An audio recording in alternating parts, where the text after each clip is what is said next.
unprecedented joblessness rate. And the presidential spokesman seemingly brushing it off by saying it could have been worse. But what can the business sector say about such a fundamental economic issue? Let's find out from the past president of the Philippine Chamber of Commerce and Industry, George Barcelon. George, thank you so much for joining us good evening, on the Rico, final and word. Good evening to the televiewers. So tell us, how serious is this 45% unemployment rate and 27.3 million kababayans out of work? Well, it's very serious.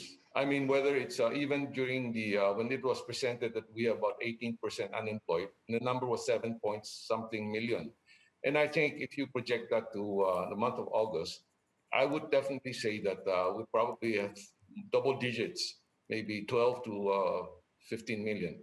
But the 27 million that was stated, I think it's based on a survey. And anywhere between those double digits is serious. The economy has been hurt badly. And the most important thing is we have a lot of people who are going hungry. So we try our best.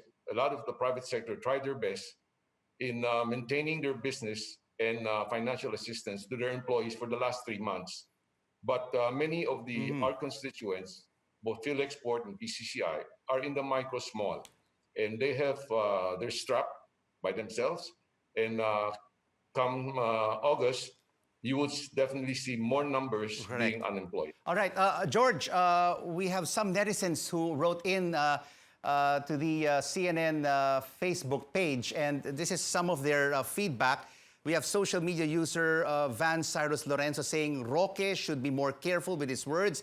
There's a better way for the spokesman to express his opinion.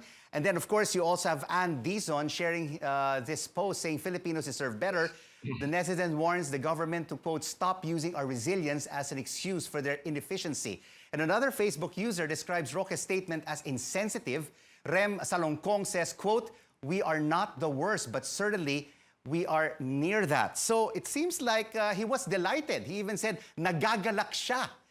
That it was only 45.5%, 27 million Filipinos losing their jobs. Rico, personally, I felt that in a way it's not like spokesman Harry Roque, but then when he said that, it came across as very uncaring. And I think it's not very appropriate to have such a sentiment at this time, because we know the guy on the street, they're hurting. They're hurting to survive. And with all the problems that we still have, we don't have mass transit for the working class. And that's why it's difficult for people to go to the work. And it's difficult for companies to really open up even marginally.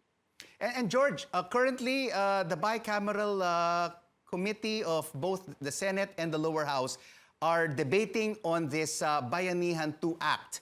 An amount of between 140 to 162 billion is being decided on to basically boost this economy. Do you think that this money is enough to help struggling businesses and for them to rehire employees who lost their jobs during this pandemic?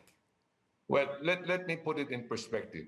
The first 3 months, the government has given almost 400 billion for the social amelioration and also the the program of Dole. So even with that, the second quarter of our economy, we contracted 16.5%. So we can expect, without the opening up of work, definitely we're taking a big hit. The Bayanihan 2, there's an allocation of 20 billion for displaced workers. Now, if we are conservative, if we base on number of people who are displaced, not on 27 million, but assuming it's like 15 to 18 million, each one of them will only get about 1,200 pesos. That doesn't go very far, the 20 billion.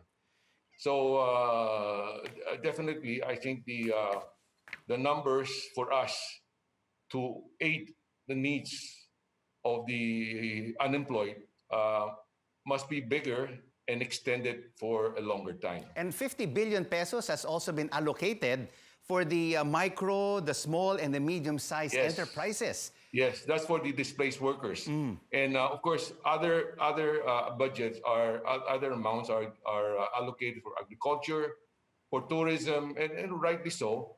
And the other funding is for the transportation, which I think should be looked into so that we can reopen our mass transportation. That's why a lot of You know, senators, George, are saying this amount is not enough.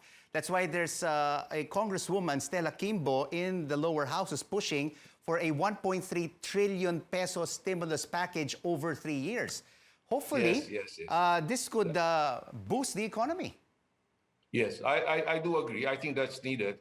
If you every day with if you talk about 150 15 million out of work, if you compute based on that, that's about 150 billion pesos of income lost. Okay, plus the fact that the remittances has been going down lately because a lot of our OFW have returned. The estimate of Dole as far as the OFW, they're estimating somewhere like, I don't know if I get my figure right, somewhere like 500,000, 300,000 to 500,000. So again, that impacts on the remittances, Right. and again, the consumption will be greatly affected.